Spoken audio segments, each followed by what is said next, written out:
I'm Andy Sjostrom, and my company is The Good Handyman, and I'm here to take care of some projects around the house to get this house ready for sale.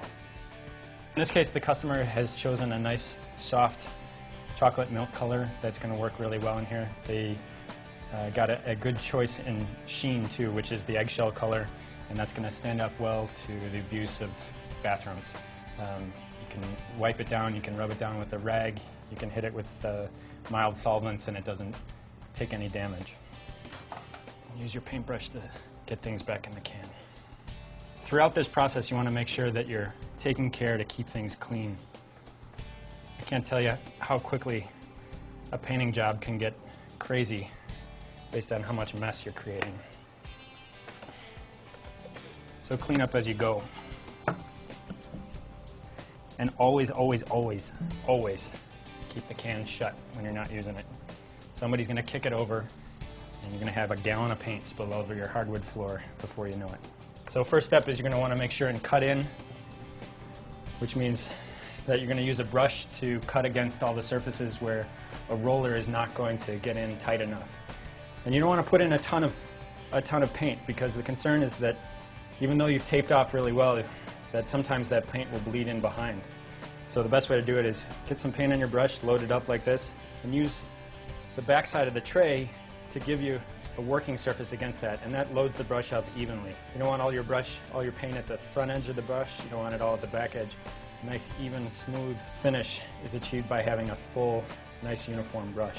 And you never want to work directly against the tape. You want to come in up high and work your way down like this. And the rationale there is that you don't want to overload down low.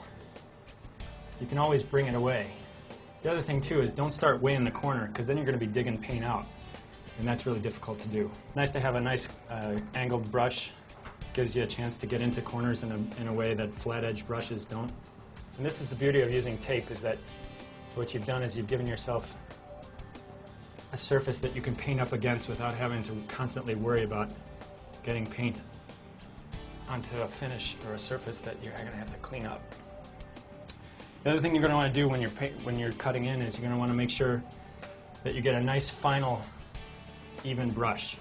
This kind of back and forth is all right for laying it in, but your final brush stroke should be one long, nice, even, clean brush.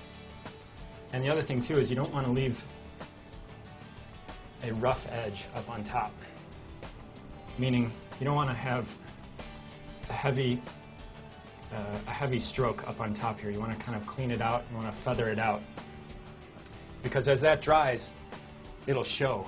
And if you have too much paint up top there, it'll dry bulgy, and it'll dry no matter how many times you come back through, you're gonna have to, it's not going to disappear. By feathering it out, you're cleaning it all up, and you're leaving a nice finished surface that when you come back to roll over will look really nice. Best way to get started rolling it is to ease your roller into the paint. Same way with the brush. You don't want to overload it. You're going to just work the paint into the roller.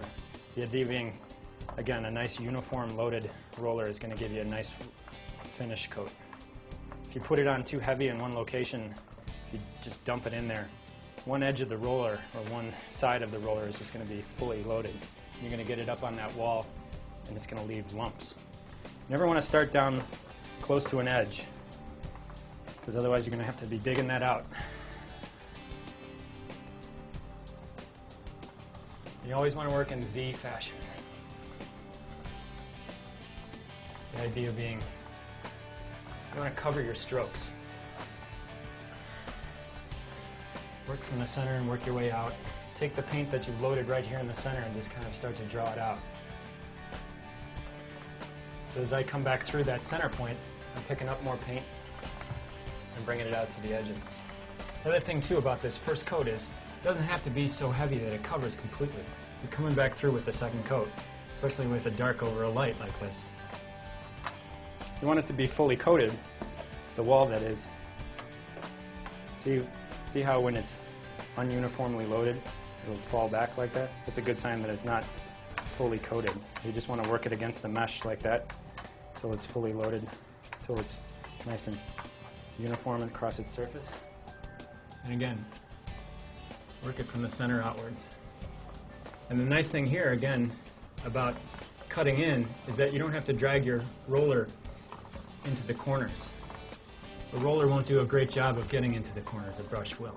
And you want to work pretty quickly too, because as the paint starts to dry, if you drag your roller back over a beginning to dry surface, that roller will actually pick up that paint that's beginning to dry and start to peel it away. You know if you're working over a surface that's already starting to dry, because the paint will actually start to pick up. You'll see it on your roller again. You can see I also cut around the fixture here because, again, it's easier to get in close with the brush.